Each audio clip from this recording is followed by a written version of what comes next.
Theo peeked too, but he didn't see anything of interest. A few students had gathered on the lawn. Safety patrols watched over the crosswalk. The public library stood across the street. "What are we looking at, Agent J?" Theo asked. "Doc took a bunch of equipment into the library precisely..." Jody glanced at her watch. 4 minutes and 42 seconds ago. High-tech equipment. "Is that unusual?" Theo asked.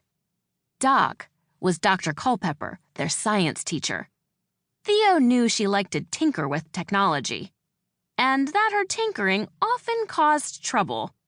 Her inventions and upgrades had a way of turning out not quite the way she planned. "Everything Doc does is unusual," Jody answered. "Maybe moving that equipment is harmless. Maybe it's nothing." "Yeah," said Theo. "You're probably..." Then again, maybe she's replacing the local librarians with cyborgs. Once the cyborgs are in charge of the library, they'll control all the information. And once they control the information, they'll control the world. Just think of the overdue fees they'll charge, Theo. Those fees will be astronomical."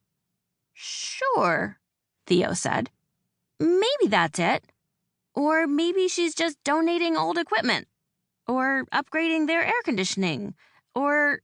"Hold that thought," said Jody, interrupting him. "There she is." Theo looked again, and he saw that Jody was right. Doc was in the crosswalk, heading back onto school property. "I need to follow her. Sorry, Theo." Theo shrugged. "Do what you have to do." "But where's everybody else?" "Dunno," said Jody as she ducked behind a nearby bush. "I think Poe is in the gym this morning. Check there."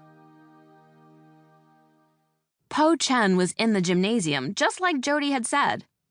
As Theo watched, Po sped across the basketball court, turned his wheelchair on a dime, lined up a shot, and sent the ball sailing toward the basket. Swish! It was nothing but net. Theo didn't know much about sports, but it was easy to see why Po was a star player. Woodsword's basketball team was a mixed ability team, which meant that every player used a wheelchair during games, even though some of them didn't use wheelchairs in everyday life.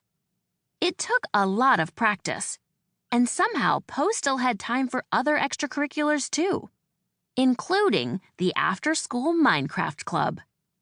Theo thought that waking up early to practice sports before school sounded like way too much work. He could barely get out of bed in time for breakfast. He yawned and almost got hit by a stray basketball. "Sorry, Theo," said Po as he wheeled to the edge of the court. "That was a terrible pass. I almost turned basketball into dodgeball." "No problem," said Theo. He retrieved the ball from beneath the bleachers. "I wanted to talk to you anyway," he said, handing Po the ball and lowering his voice. "About Minecraft and the Evoker King." Po's jaw dropped. That had gotten his attention. "Hurry up, Po," said a teammate. "Get back here," said another. "You obviously need the practice." "Ooh, burn," said Po, smiling. "I'll show you who needs practice." He turned back to Theo. "Sorry, man. Can it wait?" "Sure," said Theo, frowning a little. "Do you know where the others are?" "I know Harper had something to do in the science lab. Look for her there." Harper Houston was right in the middle of an extra credit experiment. That was how she liked to use her morning time. With a pipette, she dripped liquid into a beaker, drop by drop. She spied Theo out of the corner of her eye. "Sorry, Theo," said Harper. "I can't talk right this second. If I lose my concentration here even a little, the results could be..." "Explosive?" Theo asked with a little too much enthusiasm. His favorite science projects involved rockets and volcanoes and soda geysers.